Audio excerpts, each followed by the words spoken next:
Bon, salut aux confrères, salut à vous tous, chers amis.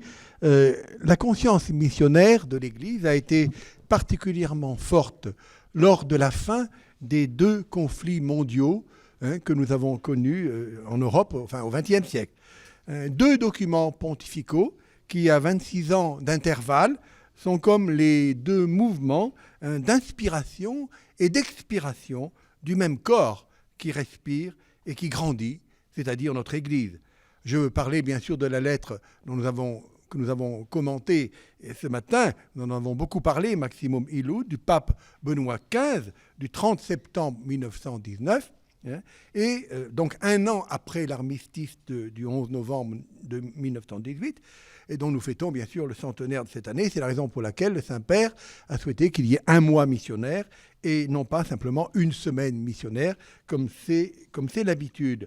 Et le deuxième document, c'est le discours de ce grand pape, que fut le pape Pie XII, confronté aux attaques de deux systèmes politiques diaboliques. Il s'agit du message donné par lui-même le soir de Noël 1945, à la fin de la Seconde Guerre mondiale.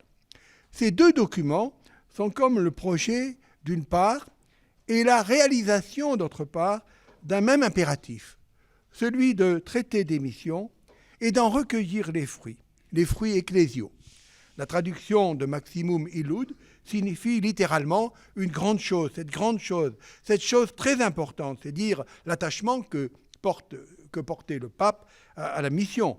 L'action des missionnaires est un souci particulier pour le successeur de Pierre en 1919, comme pour tous les papes. Je veux donc vous proposer d'entrer dans la compréhension de ce texte à la lumière du discours du pape Pie XII qui vient y répondre, qui vient annoncer le caractère immédiat et la concrétisation des projets de son prédécesseur.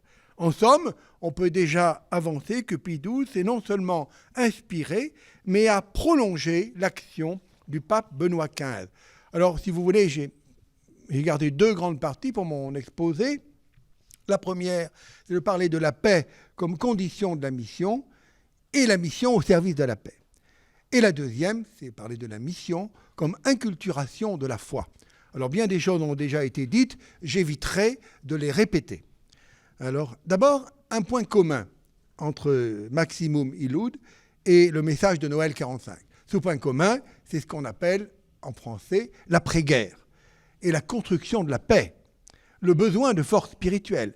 Et surtout en 1945, la guerre de 14-18 fut une guerre entre nations. On peut dire que c'est le prolongement un petit peu du 19e siècle, des conflits que nous avions connus. La guerre de 39-45, ce n'est pas simplement une guerre entre nations, c'est une guerre où où on est affronté, d'abord à ses débuts, à une idéologie païenne et perverse, le national-socialisme.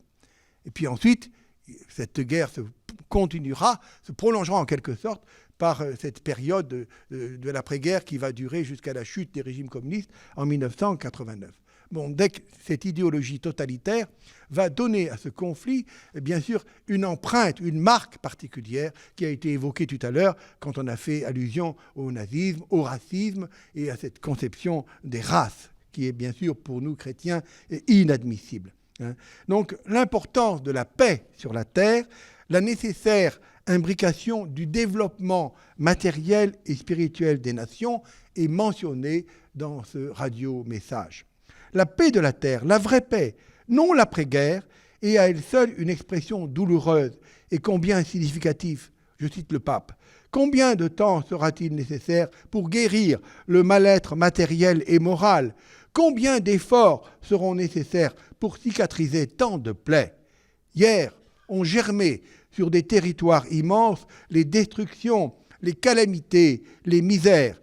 Et maintenant qu'il s'agit de reconstruire, les hommes commencent à peine à réaliser de quelle perspicacité et prévoyance, de quelle droiture et de quelle bonne volonté ils ont besoin pour soustraire le monde à la dévastation et à la ruine physique et spirituelle, pour le conduire à la justice, à l'ordre et à la paix.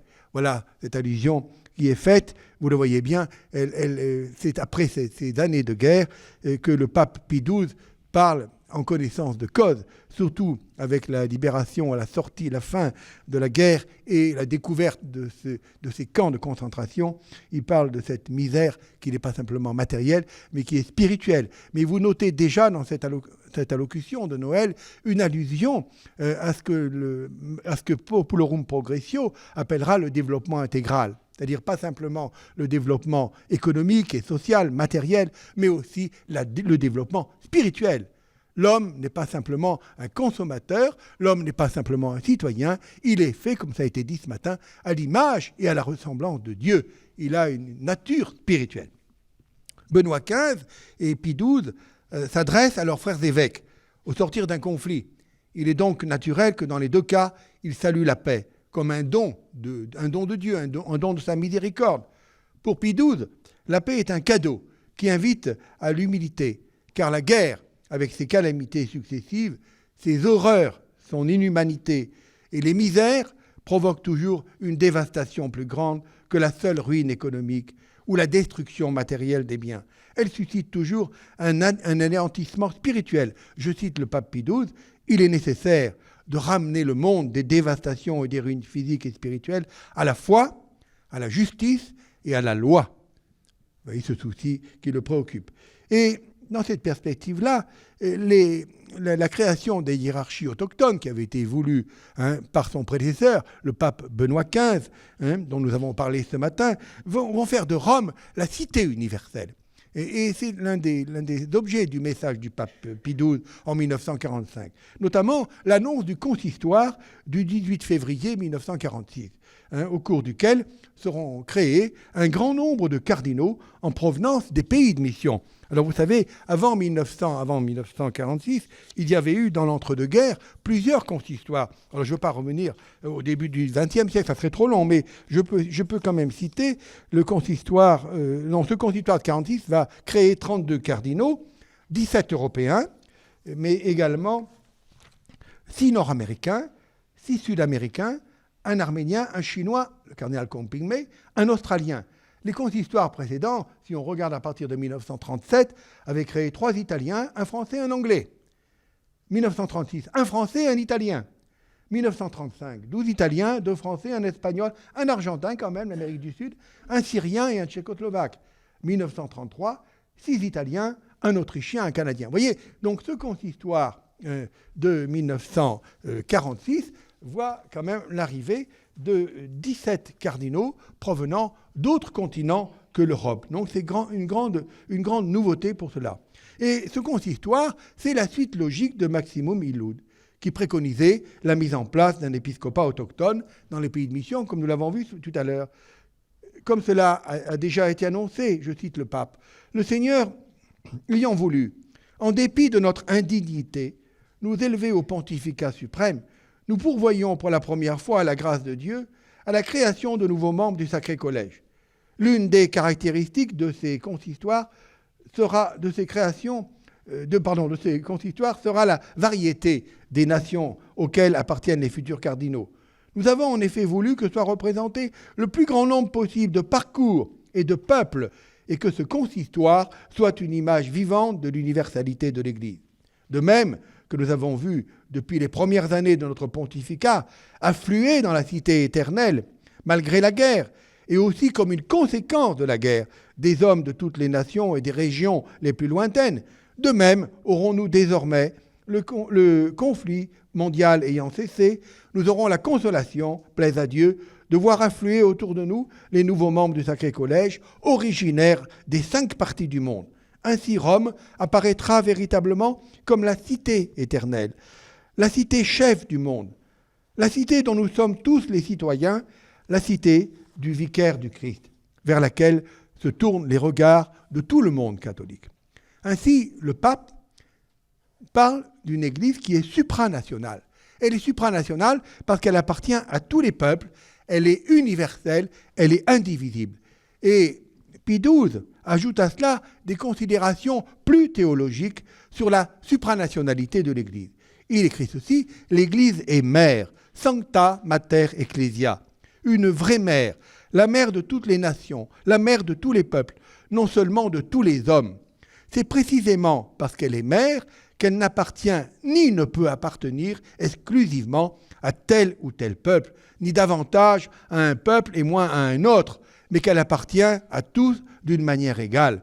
Elle est mère et par conséquent, elle n'est ni ne peut pas être étrangère en aucun lieu. Elle vit, ou du moins, de par sa nature, elle doit vivre dans tous les peuples.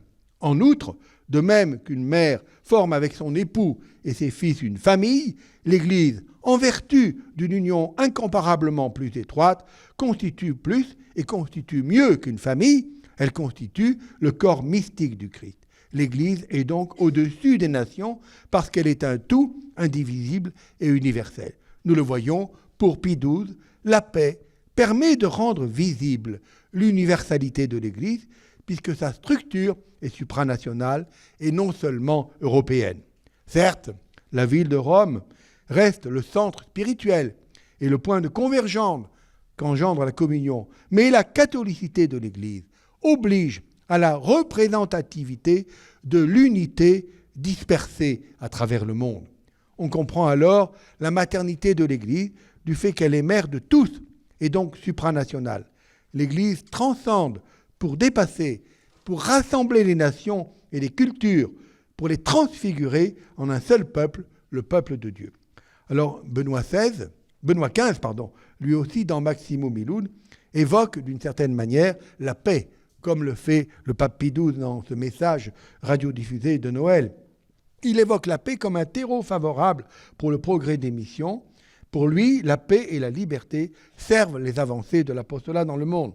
Et pour cette fin, il insiste aussi sur la solidarité tant spirituelle que matérielle pour aider les églises plus jeunes dont les moyens sont moins importants. Voilà, ça c'est le pape Pie XII qui insiste là-dessus. Il insiste notamment sur la formation des futurs prêtres, comme l'avait fait déjà Pie XII, et il invite donc les évêques à la tête des missions à prendre leurs responsabilités dans la création de ce clergé. Il voit la mission comme une inculturation de la foi. Et pour cela, il met en évidence, il nous montre deux dangers. Ces deux dangers, ce sont l'individualisme et la concurrence entre les nations. Il donne deux arguments théologiques à sa réflexion. L'unité indivisible de l'Église et son universalité. Il met en garde contre ces deux grands dangers que je viens de citer, qui menacent, dit-il, la prospérité matérielle et la prospérité spirituelle des nations. L'individualisme et les concurrents déloyaux. Il présente une charte de bonne conduite pour construire la paix sur des principes chrétiens soucieux du développement des nations et de l'enrichissement réciproque des grandes cultures du monde. Vous voyez, on voit bien qu'il se situe à la fin de ce grand conflit où l'homme a été complètement écrasé. Et dans un autre aspect de son message, il parle du don des biens spirituels et matériels des jeunes églises. De là, dit-il, il apparaît que ce fut et cela demeure un sacrilège, attenter contre le Christ, dans son intégrité et en même temps une faute préjudiciable à l'unité du genre humain. Toutes les fois que l'on a essayé de faire de l'Église la prisonnière ou l'esclave de tel ou tel peuple en particulier, de la confiner aux limites étroites d'une nation ou de l'y interdire, il sait de quoi il parle. Il fait allusion, entre autres choses, à ce traité de Tianjin, signé par Napoléon III avec la Chine après les deux guerres de l'opium. Ce traité qui donnait aux catholiques chinois et aux missionnaires étrangers, non seulement français, mais tous les missionnaires, un privilège, notamment pour la justice. Ils étaient jugés par des tribunaux français et non par des tribunaux chinois. Et évidemment, cela mettait les chrétiens chinois dans une catégorie particulière que la propagande communiste, bien sûr, a utilisée contre l'Église en leur accordant un statut exorbitant du droit commun de la Chine. Donc le pape fait allusion à ceci, et il précise que l'Église, justement, contribue au développement de tous ces pays du monde, et à leur vie.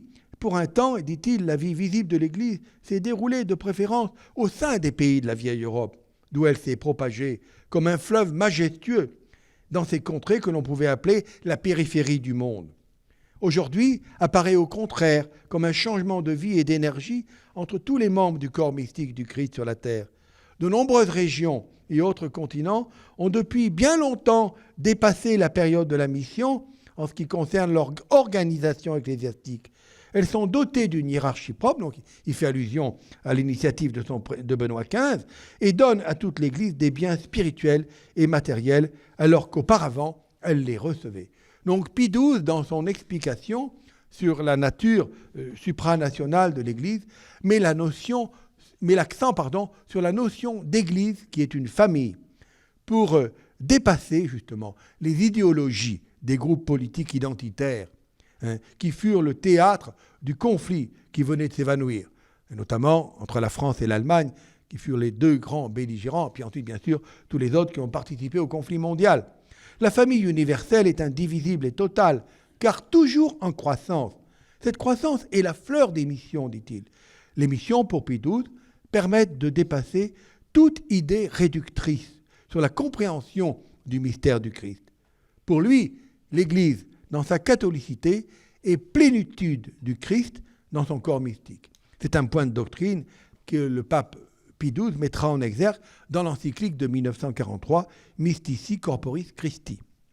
L'Église est vivante parce qu'elle vit comme une communauté organique, en croissance, dont la tête est le Christ.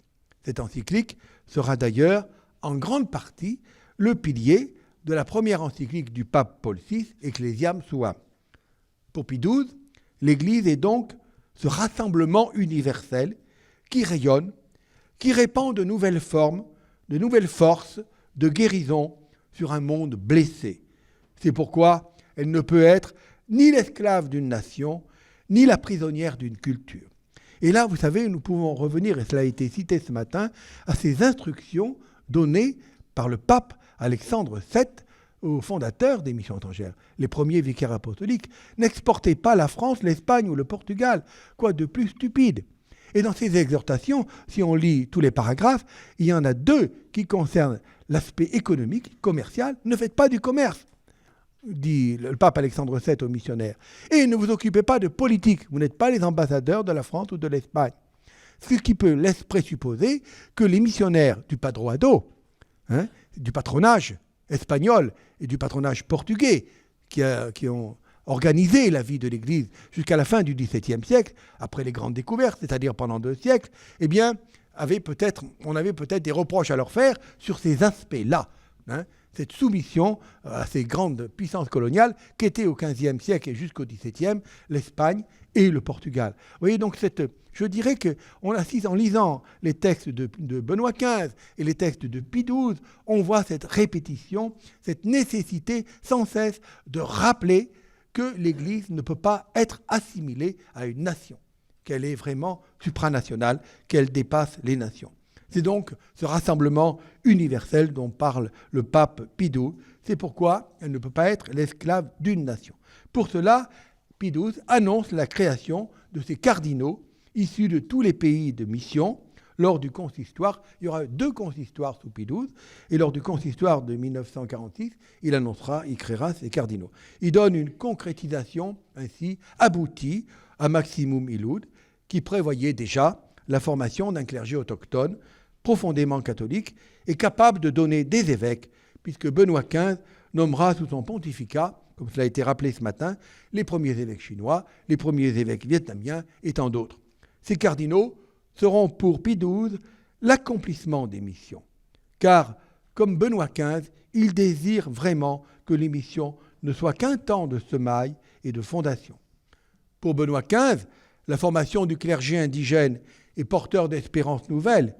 Pour Pie XII, la création de nouveaux cardinaux issus de ces églises particulières est l'apothéose des missions, puisque l'œuvre des missions se clôture par l'appel au sacerdoce de candidats à la langue, à la culture et aux coutumes du peuple dont ils sont originaires. Cela est aussi une manière d'envoyer un message politique aux détracteurs de l'Église, aux peuples colonisés aussi par les nations européennes, qui voient dans le catholicisme la religion d'expansion du colonialisme. C'est pourquoi le pape Benoît XV invitera les missionnaires à se désolidariser de toute fin économique ou de domination de quelque nature que ce soit. Nous voyons bien que c'est ce cléricalisme du pouvoir que le pape actuel, le pape François, dénonce aussi bien chez les clercs que chez les laïcs. Il faut donc la seule fin, si vous voulez, qui rend crédible l'action missionnaire, c'est le Christ. Il faut donc l'annoncer, le servir, le faire aimer, le donner. Toute action ou parole qui ne porterait en elle la seule fin d'annoncer le Christ, de gagner les âmes à Dieu, ne serait qu'une imposture, dit le pape Pie XII, et serait ferment de dégâts quasi irréparables. Les missions ne doivent pas devenir le nid des colonies ou sembler être une main de fer dans un gant de velours pour séduire et pour soumettre. Seule la fin spirituelle et légitime rappelle le pontife.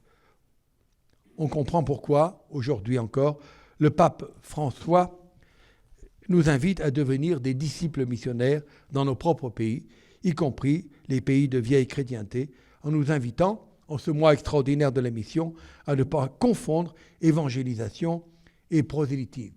La qualité de la relation devient toujours le paradigme de la réception de la foi. Voilà ce que nous dit le pape. Pour Benoît XV, les qualités culturelles, intellectuelles, linguistiques réunies chez un missionnaire sans une vie d'intégrité et de sainteté peuvent avoir des effets contraires et néfastes. Il nous est bon de relire le décret Ad Gentes du Concile Vatican II pour comprendre combien l'estime et la charité sont des auxiliaires indispensables pour l'activité missionnaire aujourd'hui encore. Celle-ci est vraiment l'essence même de l'Église, qui ne trouve son sens que dans la fin suprême d'annoncer le Christ et de le refléter. L'activité missionnaire et l'authenticité de la charité, dira le cardinal Journet. Elle doit mener à Dieu et non à soi-même. C'est encore aujourd'hui la raison première du caractère sotériologique du ministre ordonné et la pratique la plus sainte de prolonger le caractère prophétique de notre baptême en devenant des disciples missionnaires. Merci pour votre attention.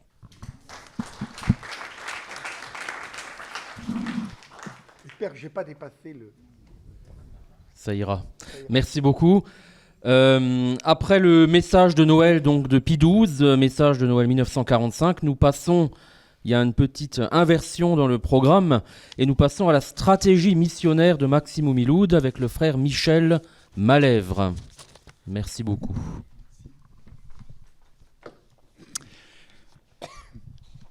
Plusieurs contributions de cette journée s'interrogent sur la nouveauté de la lettre apostolique Maximo Miloud, qui, on l'a dit, a été qualifiée de grande charte des missions modernes, de charte de l'expansion missionnaire en pays païens, ou encore de coup de gong qui inaugure une nouvelle époque. Je cite plusieurs formules de André Rétif. Pour mesurer l'originalité de cette lettre, il est important de s'interroger sur ses sources et aussi sur son enseignement. Il m'a été demandé d'essayer de dégager la stratégie missionnaire de Maximo Miloud et de se demander en particulier si on pourrait la résumer par la formule « attirer à soi et au Christ par tous les services de la bonté chrétienne ». Cette question, elle fait écho à un passage de la lettre apostolique que l'on peut traduire ainsi.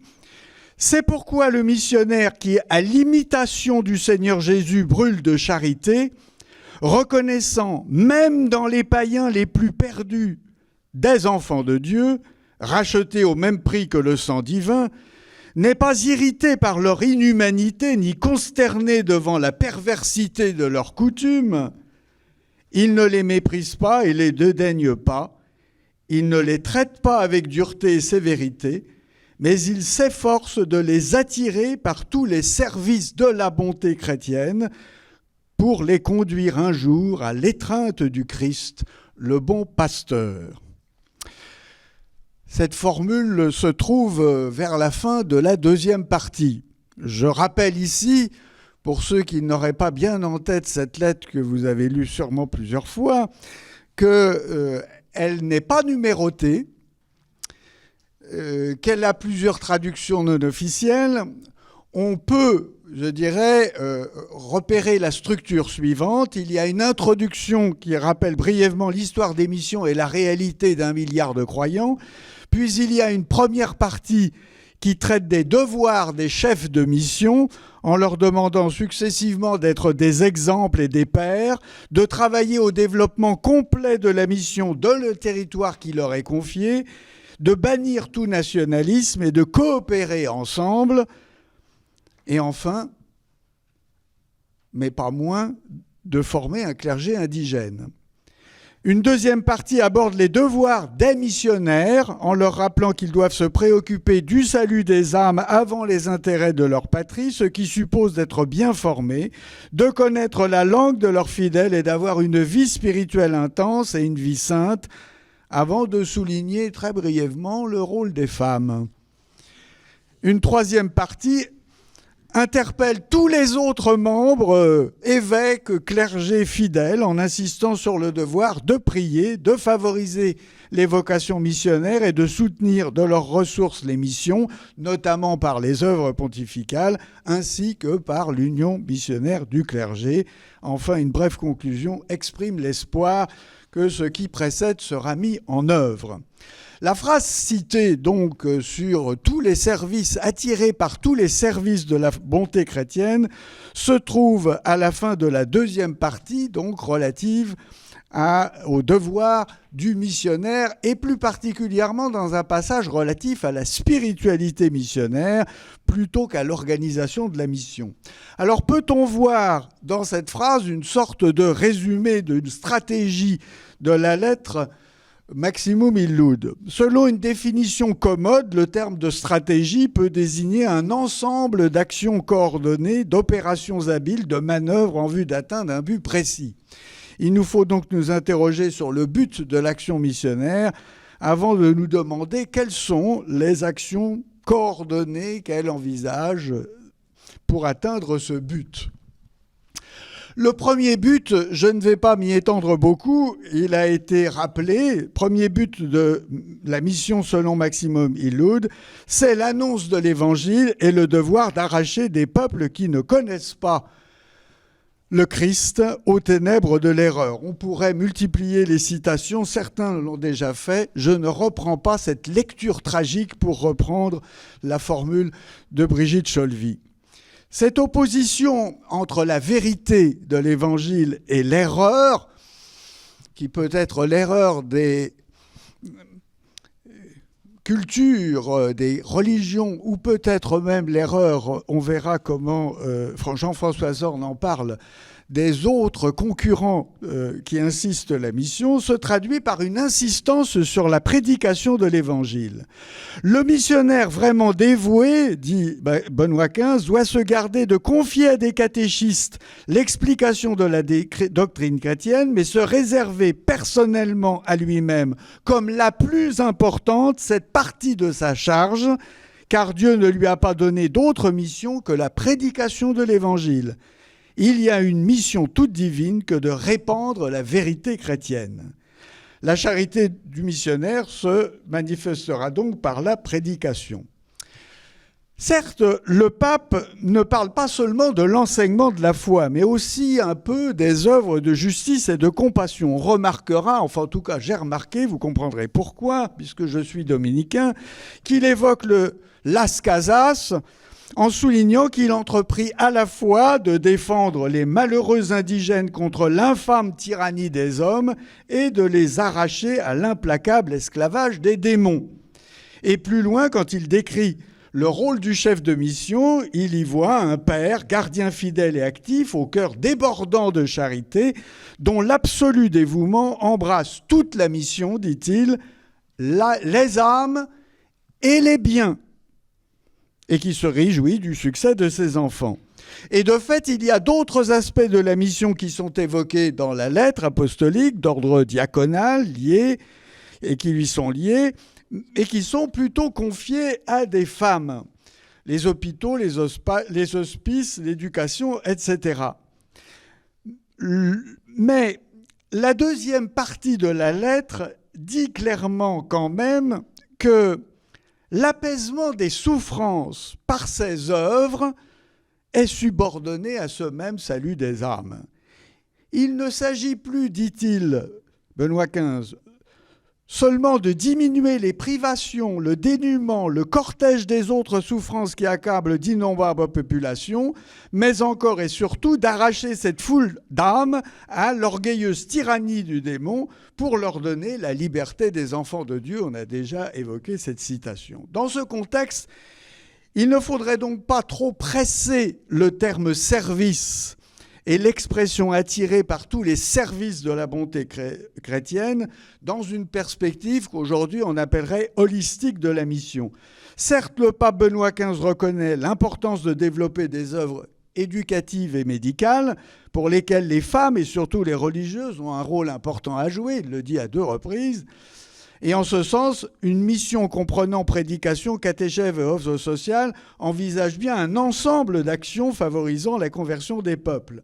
Mais on ferait un anachronisme en prêtant à Maximo Milloud une conception globale de la mission comme participation à la missio Dei telle qu'elle sera développée dans la deuxième moitié du XXe siècle, notamment après la conférence missionnaire mondiale de Willingen de 1952. Il ne s'agit pas de faire advenir un règne de justice et de paix, mais de convertir des non-chrétiens en les arrachant au paganisme. À 5 reprises, le pape parle de l'extension du royaume de Dieu, mais on voit à certains moments qu'il s'agit en fait de l'extension de l'Église de Jésus-Christ. Alors comment la lettre apostolique Il Maximum Illud envisage-t-elle les moyens pour parvenir à cela ? Je voudrais, outre ce qui a été dit de l'enseignement et des œuvres sociales, que je viens de nuancer, mettre l'accent sur 2 points qui me semblent importants.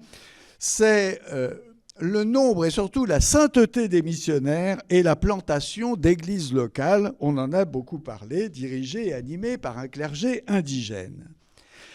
D'abord, la sainteté des missionnaires. Lorsque paraît la lettre apostolique au lendemain de la Première Guerre mondiale, on l'a déjà dit, le champ missionnaire s'est trouvé affaibli par le décès, les baisses des vocations engendrées par ce terrible conflit et par l'expulsion de missionnaires des territoires conquis par les vainqueurs.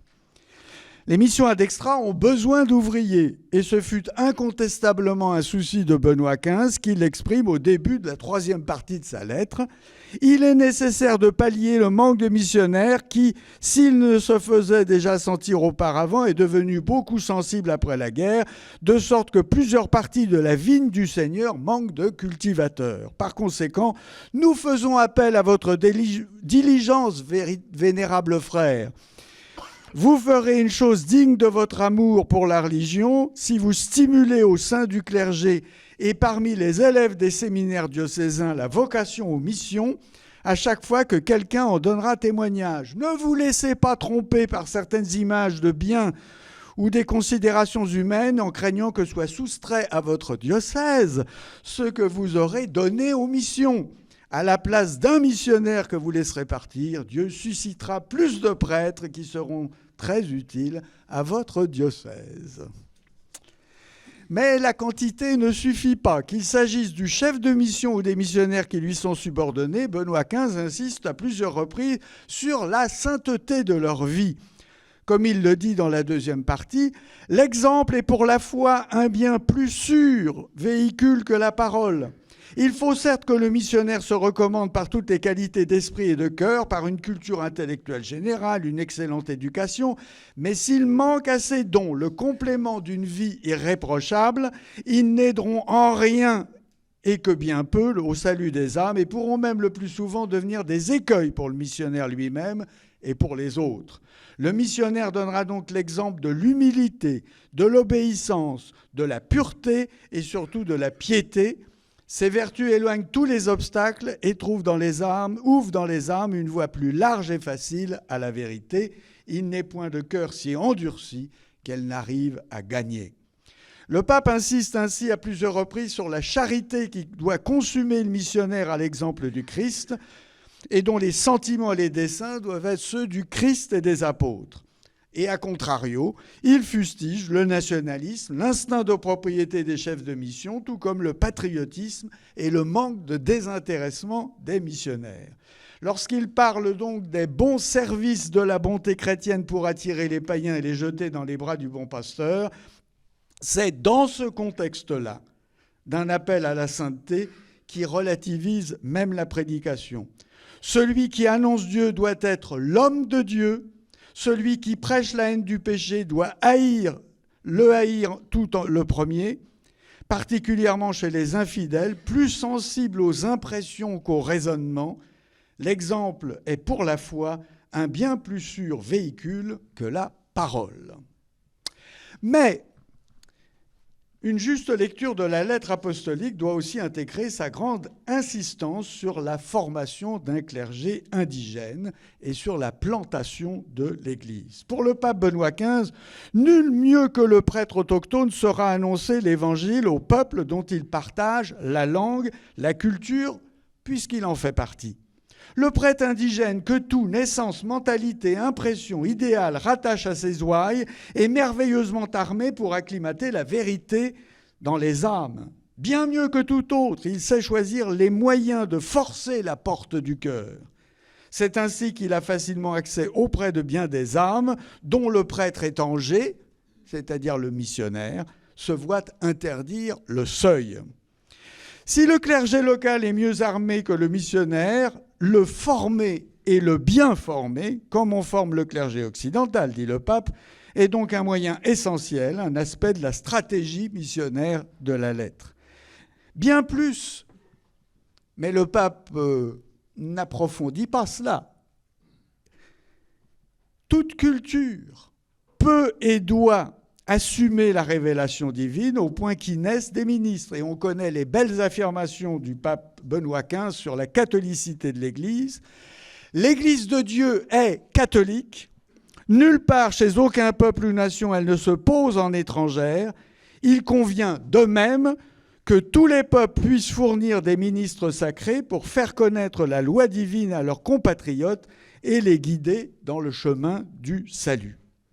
Cependant, il me semble qu'il y a à l'arrière-plan de la lettre apostolique Maximum Illud une distinction importante entre la mission pionnière, les missions, et l'implantation d'une église locale. Vers la fin de la première partie, le pape dit en effet « Dans toutes les régions où le clergé indigène est suffisant en nombre, convenablement formé et à la hauteur de sa vocation, on dira donc à bon droit que l'œuvre missionnaire est arrivée à son terme parce qu'une église y est heureusement fondée. » Et de même, dans la troisième partie, quand les supérieurs auront constaté que leurs missionnaires ont pleinement réussi à ramener telle population d'une honteuse superstition à la vérité chrétienne et y fonder une église sur une base suffisamment solide, nous leur demandons d'envoyer ces soldats d'élite de l'armée du Christ vers un autre peuple à arracher aux griffes de Satan, laissant à d'autres, sans regret, le soin de faire grandir et d'amener à maturité la moisson qu'eux-mêmes ont déjà fait lever pour le Christ. Agissant ainsi, ils recueilleront de précieuses gerbes d'âmes et attireront par surcroît sur leur famille religieuse, propriétaires, entre guillemets, d'un territoire, les plus abondantes bénédictions de la bonté divine. Le missionnaire est dans cette lettre, qui évidemment, je le cite avec son langage très daté et qui peut être, bien entendu, tout à fait choquant pour nous, est celui qui va toujours plus loin à la recherche de ceux qui n'ont pas encore étendu l'Évangile. Si l'on doit percevoir une stratégie proprement missionnaire de la lettre, on la trouvera aussi dans la première partie où le pape invite les chefs de mission à toujours étendre leur action à l'annonce de l'Évangile sans se contenter de gérer un territoire. Il dit par exemple, si l'on veut que la parole de l'Évangile puisse se faire entendre avec plus de rapidité, de facilité à tous les païens, il y aura tout avantage à créer d'autres postes et centres de mission. On aura ainsi comme autant de noyaux de futurs vicariats et préfectures apostoliques. La distinction entre les missions et l'Église locale apparaît dans la manière avec laquelle le pape critique l'attitude de chefs de mission qui se servent d'un clergé indigène comme d'auxiliaire pour des tâches subalternes. Il ne suffit pas de reconnaître dans le prêtre autochtone quelqu'un de mieux capable de s'adresser au peuple dont il fait partie. Il faut aussi lui donner la responsabilité de l'Église locale, ce qui n'a pas encore été le cas au moment où il écrit. Les prêtres indigènes, dit-il, ne doivent pas en effet être seulement destinés à servir d'auxiliaires dans les fonctions les plus humbles du ministère aux missionnaires étrangers. Eux aussi, mis à même de remplir cette mission divine, ils doivent pouvoir prendre un jour en main la direction de leurs ouailles. Dès lors, il apparaît que le but de l'action missionnaire, c'est peut-être d'abord, selon l'expression mise en valeur par le Père Charles, la plantation de l'Église, là où s'arrêtent les missions. En 1926, à la lecture de l'encyclique Rerum Ecclesiae de Pie XI, le futur cardinal Costantini, qui était délégué apostolique en Chine et dont on a déjà parlé, écrivait « Les missions ne sont donc qu'un mode transitoire, un instrument en vue d'une fin qui est de planter l'Église, selon la phrase classique dont use la liturgie pour louer les premiers apôtres et martyrs, planta verum ecclesiam sanguine suo. Et l'année suivante, en 1927, réfléchissant sur les limites de la mission en Chine, le futur préfet de la Propaganda Fide écrivait « Ce qui a manqué, c'est la méthode apostolique. On a planté les missions, on n'a pas planté l'Église. On a confondu les missions et l'Église. Il a manqué non pas le clergé autochtone, mais la hiérarchie autochtone, ce qui est très différent. » Quelques remarques pour conclure. Ce qui apparaît donc ici, c'est un certain renversement d'une stratégie qui était liée évidemment au ius commissionis, au mandat confié à des ordres religieux. Alors que la mission pouvait être encore conçue comme la christianisation d'un territoire colonisé, le pape rappelle qu'elle est l'annonce de la foi chrétienne à tous ceux qui ignorent l'Évangile. Du coup, il ne s'agit plus de concevoir la mission à partir d'un territoire donné auquel se limiter, mais de la concevoir à partir de ceux qui ne sont pas chrétiens, indépendamment, au-delà de ce territoire, de se préoccuper de ces âmes perdues, solidairement avec d'autres instituts. La dynamique missionnaire doit aboutir à implanter l'Église dans un lieu et donc à fonder une Église locale, confier dès que possible à un clergé autochtone pour aller au-delà, toujours au-delà, vers ceux qui ne sont pas chrétiens. Cette perspective qui libère le missionnaire venu d'ailleurs d'une collusion coloniale a évidemment en retour pour limite de risquer de faire du clergé diocésain le gestionnaire des structures d'une église locale, à la différence du missionnaire pionnier d'une première annonce, comme si, à la limite, le clergé diocésain n'était pas missionnaire. Peut-on écrire avec le document romain du centenaire baptisé et envoyé, à partir de Benoît XV, les missions deviennent les églises locales, ou encore que des églises locales sont missionnaires? Il me semble qu'il y a dans la lettre encyclique une tension. L'un des défis auxquels Benoît XV devait faire face, notamment en Chine, était celui du nationalisme. S'il entrevoyait, on l'a dit, avec lucidité la fin de la colonisation et la nécessité d'établir des églises locales dans toute culture, il se situait encore dans une perspective assez classique, distinguant mission au pluriel et église locale. D'autres textes, surtout Vatican II, se sont efforcés de dépasser cette limite en rappelant que l'Église, par essence, est missionnaire et que la mission ne se réduit pas au salut des âmes, même si la mission agentes reste nécessaire, mais par l'accent sur la sainteté du missionnaire et la nécessité d'une indigénisation pour honorer la catholicité de l'Église, ce texte, malgré le fait qu'il soit marqué par son époque, peut encore nous inspirer aujourd'hui.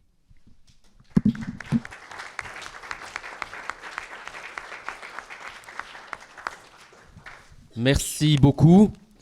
Après le message de Noël, la stratégie, nous passons maintenant à un nouveau visage de l'Église avec Joseph Hervaux. Merci. Merci beaucoup. C'est celui-ci. Voilà. À première vue, le titre de l'intervention qui m'a été demandée est un peu ambitieux.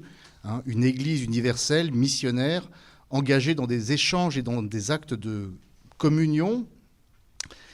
Aborder la dimension universelle, missionnaire et communionnelle de l'Église en 20 minutes, même avec une porte d'entrée spécifique, celle des 100 ans de Maximo Miloud, peut relever du défi.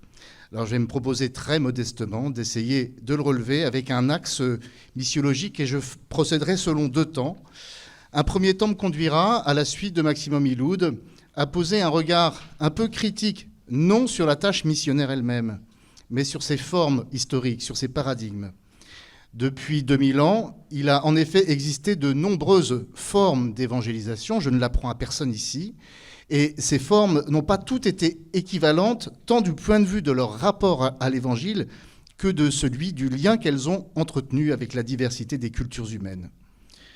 Le second point, là aussi avec modestie, me conduira à pointer quelques limites possibles du modèle de mission Agentes, non pas de la mission en elle-même, mais du modèle Agentes de mission, et avec lui du concept d'inculturation. Et à présenter peut-être pour eux de possibles pistes d'évolution en mission inter-gentes et en interculturation, mais sans pouvoir développer ces 2 points.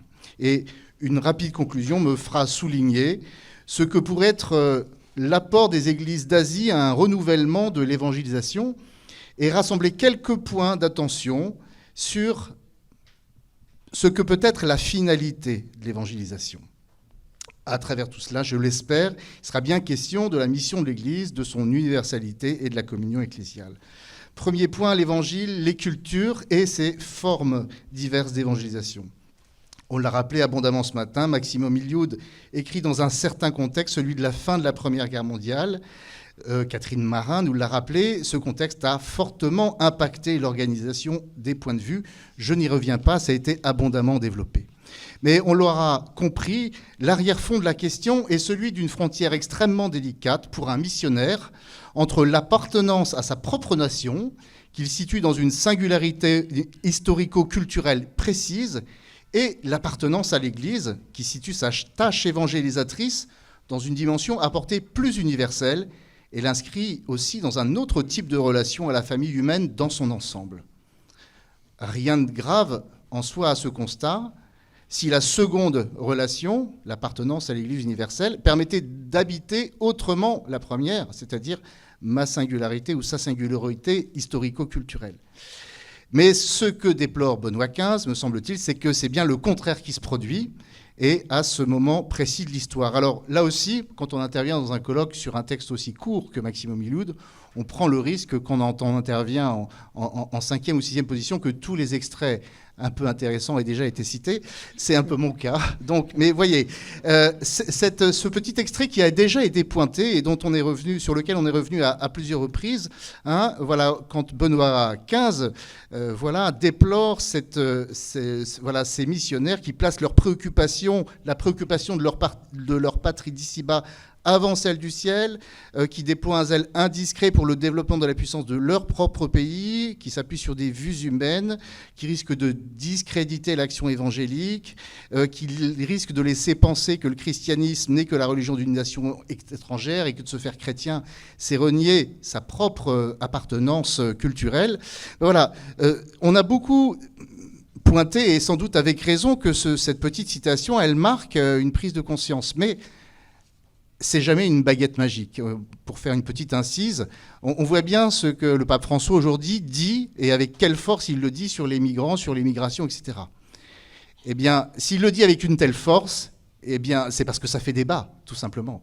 Et il me semble que ce que pointe ici Benoît XV est quelque chose qui est encore présent, encore en débat, de façon consciente ou moins consciente. Ce genre de prise de conscience, ça ne fait jamais l'effet d'un coup de baguette magique. On est ici à l'époque de Benoît XV.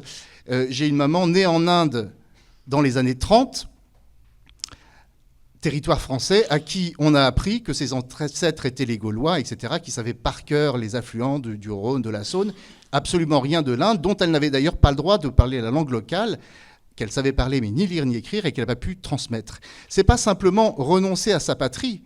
Il y avait dans les stratégies missionnaires de l'époque, ou les comportements missionnaires de l'époque, en fait, ils portaient nécessairement, ou ils pouvaient porter, je vais nuancer un peu le propos, en fait, une fascination pour leur pays qui était transmise en même temps, évidemment, que l'Évangile. C'est plus renoncer simplement à sa pays, c'est ne pas le connaître et être fasciné par autre chose.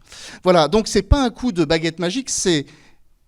Tout ça prend du temps. Tout ça prend du temps. On a parlé aussi ce matin du clergé local, il y avait eu des essais avant. Voilà, on nous a rappelé les cardinaux qui sont créés au XXe siècle, dans la seconde moitié du XXe siècle. Il y avait déjà eu des évêques indiens, ça faisait partie des débats entre la propaganda fide et le padroado. Et puis côté propaganda fide, on souhaitait déjà de longue date implanter un clergé local. Vous voyez le temps que ça prend. Voilà. Donc il y a une temporalité. Il n'y a pas de baguette magique, et donc ces prises de conscience sont des prises de conscience qui sont d'autant plus nécessaires que d'une certaine façon, elles peuvent toujours être actuelles. Benoît XVI emploie donc un conditionnel euphémisant pour décrire une situation bien réelle, et qui a eu évidemment d'autres exemples dans l'histoire des missions. Et il me semble que c'est cela qui interroge non pas l'évangélisation en tant que telle, il s'agit bien sûr d'un commandement du Christ, et si on prend au sérieux les mots de Paul VI, dans Evangelium Sodis, c'est bien la raison d'être de l'Église. L'Église existe pour évangéliser, écrit-il. Mais pas s'interroger sur l'évangélisation, mais sur ses formes, ses motivations parallèles, conscientes ou moins conscientes, et même, du coup, sur ses déviances possibles. Il n'est évidemment pas possible ici de recenser toutes les formes d'évangélisation ayant été pratiquées depuis le commencement de l'Église, et j'en serais d'ailleurs absolument incapable. Mais comme j'ai eu l'occasion de travailler récemment sur l'évangélisation en Inde, je me propose ici de donner quelques exemples de ces formes. Sans entrer dans trop de détails, l'histoire de l'évangélisation en Inde commence à la période apostolique, et on peut également délimiter deux autres époques caractéristiques, une période portugaise et hollandaise, puis une période britannique. Sur une période qui court sur 2 millénaires, j'ai pu recenser pas moins de 11 formes d'évangélisation et leur rapport à la culture locale. Compte tenu du temps qui m'est imparti, je n'en mentionnerai ici que quelques-unes et de façon rapide, renvoyant ceux qui souhaiteraient en savoir plus à un récent article dans le dernier numéro de la revue Spiritus de septembre qui les développe davantage. Et évidemment, compte tenu du propos, on me pardonnera de commenter celles qui furent les plus problématiques et qui plus est sans les nuances qu'il faudrait absolument apporter, toute réalité étant toujours complexe. L'une des premières arrivées, à partir de la période portugaise avec laquelle je vais commencer, de l'évangile sur le sol indien, c'est au tout début de la période portugaise, et c'est une période de conversion forcée, de destruction massive de temples, d'exécution capitale de prêtres brahmanes.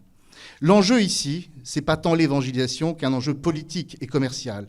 Le dispositif du Padroado donnait au Portugal la charge de l'évangélisation de l'Inde et un monopole commercial, ce qui se supposait de s'imposer sur place. L'évangélisation a un coût. Bien évidemment, tout ne se résume pas à cela et la période portugaise sera aussi porteuse de grandes figures comme François-Xavier Nobili. Mais on ne peut pas faire comme si ce démarrage-là n'avait pas existé.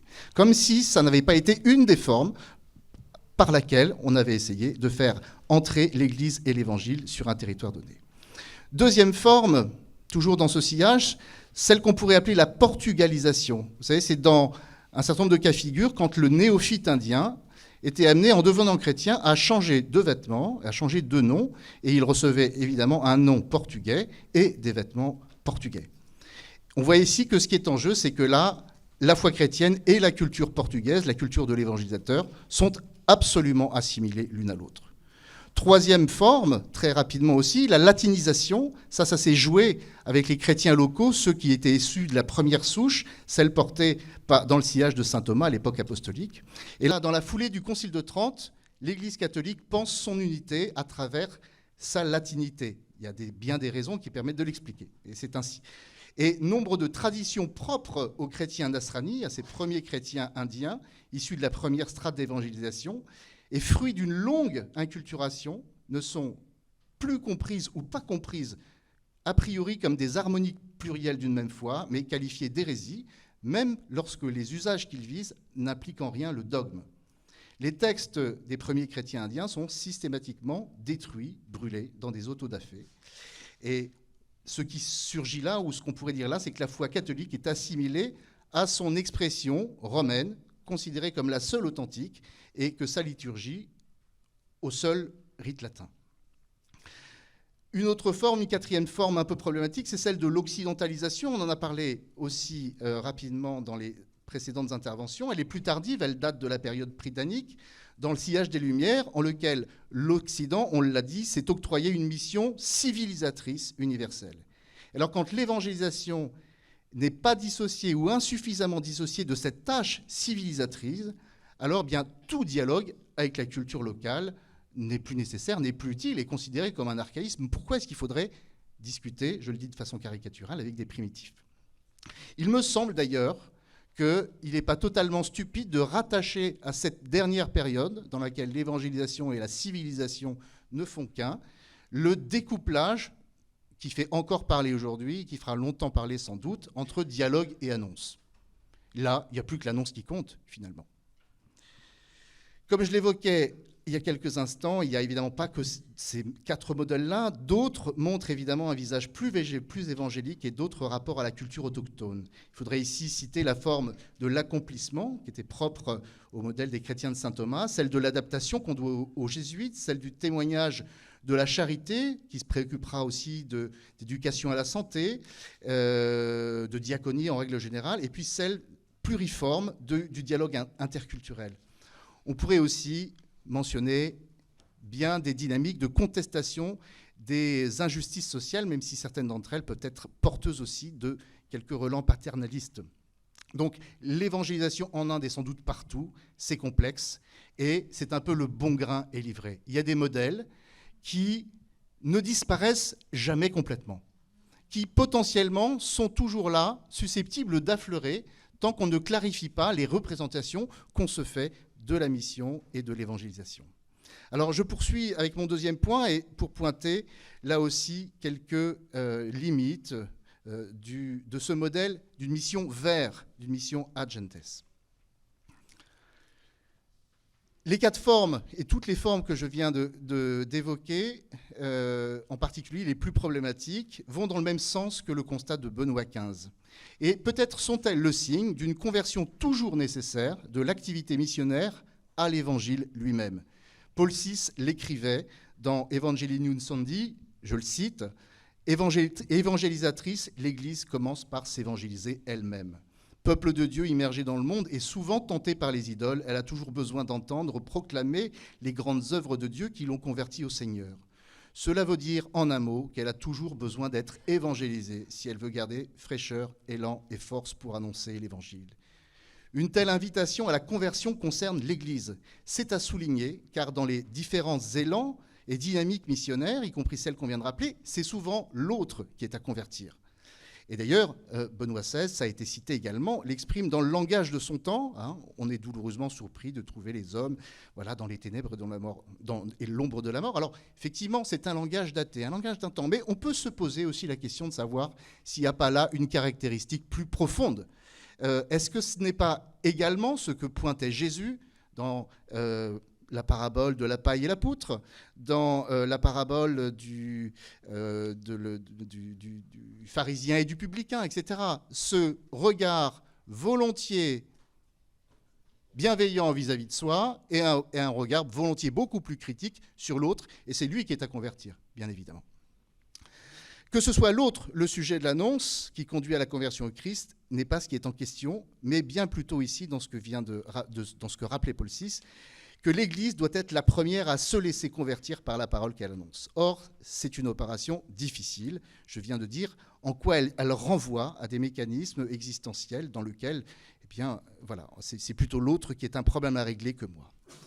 Ce souci-là, ou peut-être ce trait caractéristique qui fait notre nature humaine ou qui y participe, invite à interroger en permanence les motivations, les finalités et aussi les stratégies de l'activité missionnaire.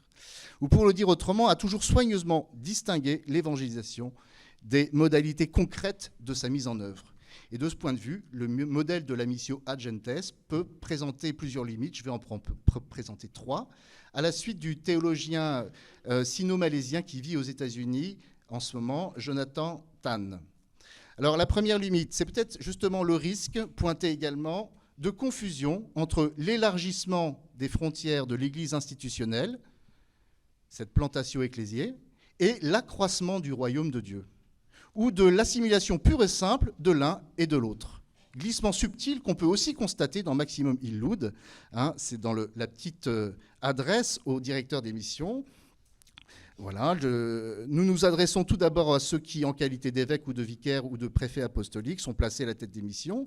C'est à eux, les tout premiers, que revient la pleine responsabilité des progrès de la foi. C'est sur eux principalement que l'Église fonde l'espoir d'élargir ses frontières. Certes, nous savons quelles ailes apostoliques les consument. Nous n'ignorons rien des innombrables et extrêmes difficultés qu'ils ont eu à vaincre, les dangers qu'ils ont courus, tout particulièrement ces dernières années, non seulement pour maintenir leurs œuvres et leurs positions les plus avancées, mais encore pour étendre davantage le royaume de Dieu. Vous voyez ? Les deux, c'est les deux. Et on ne sait pas exactement si ce n'est pas synonyme, ou lequel des deux a absorbé l'autre. Voilà, donc premier risque, ce risque d'une confusion entre la progression des structures ecclésiales, pour le dire comme ça, et qui a pu conduire finalement à concevoir quelquefois l'évangélisation comme le déploiement sur tous les continents d'une sorte de civilisation chrétienne telle qu'elle s'était développée en Occident.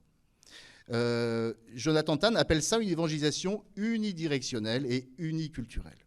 Deuxième limite ou deuxième risque, en lien avec cette thématique de la conversion ecclésiale que j'ai évoquée il y a quelques instants, cette conversion ecclésiale à la parole dont elle est porteuse, le modèle de mission Ad Gentes peut permettre d'isoler de façon un peu trop binaire, d'un côté les nations évangélisatrices et de l'autre les nations à évangéliser.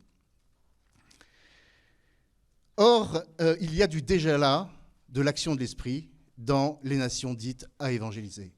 Et or, également, tout n'est pas évangélique dans les nations dites évangélisatrices.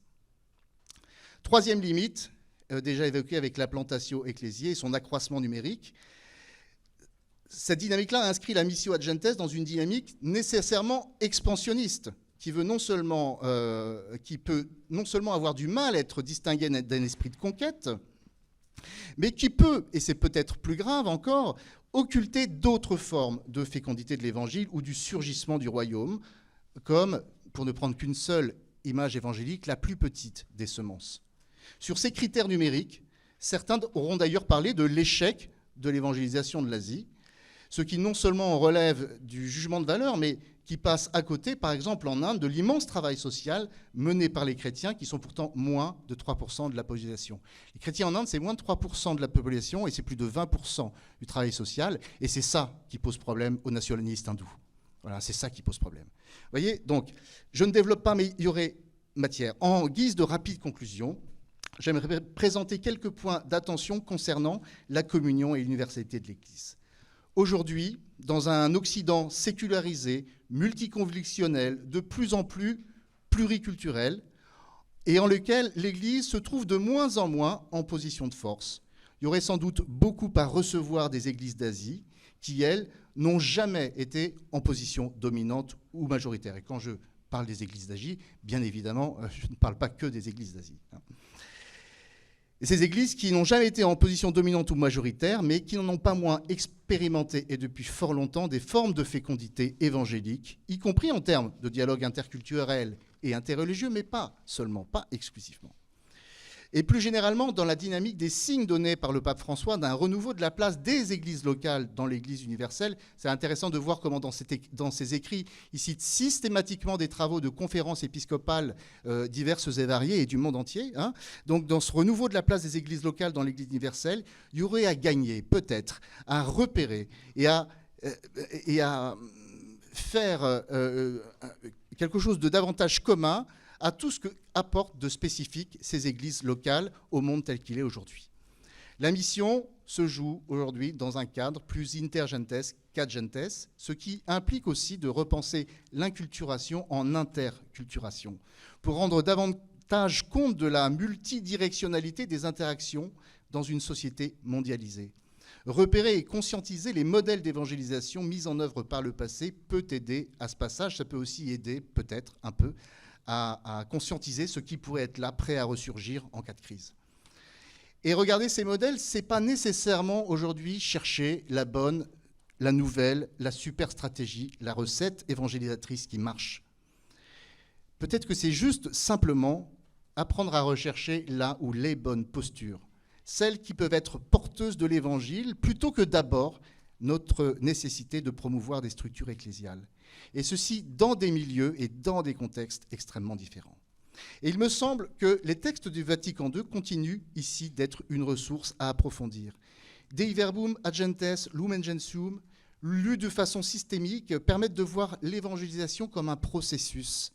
C'est intéressant de regarder l'évangélisation comme un processus, parce que ça permet d'en habiter pour elle-même chacune des étapes et de ne pas être simplement focalisé sur la dernière d'entre elles, qui serait la plantation ecclésiale ou autre chose encore. Voilà. Comment chacune des étapes de l'évangélisation est porteuse finalement de quelque chose de décisif et peut-être même déjà de plénier de l'ensemble de la révélation.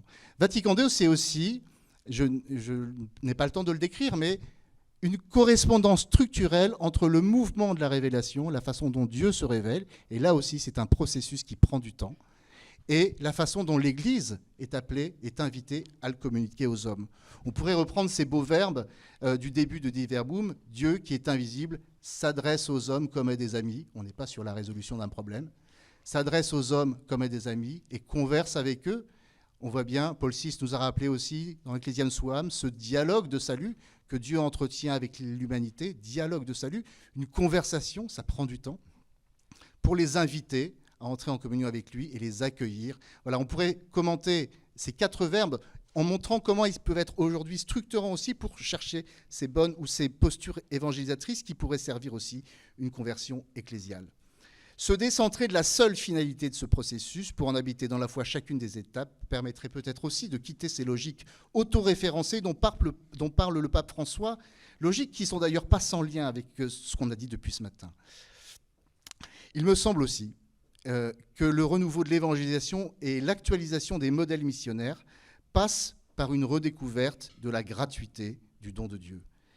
Lève-toi, prends ton brancard et rentre dans ta maison. Évangéliser, ce n'est pas régler un problème, fût-il celui de l'incroyance ou de l'indifférence. Accueillir l'évangile, ce n'est pas non plus d'abord adhérer à une structure ou à une institution, fût-elle ecclésiale. C'est faire l'expérience d'un don qui nous dépasse infiniment et qui vient gracieusement libérer des pesanteurs de l'existence pour être réintroduit debout chez soi et découvrir que ce chez soi était depuis toujours la maison de Dieu, la maison dans laquelle il a envie de m'accueillir. Je vous remercie.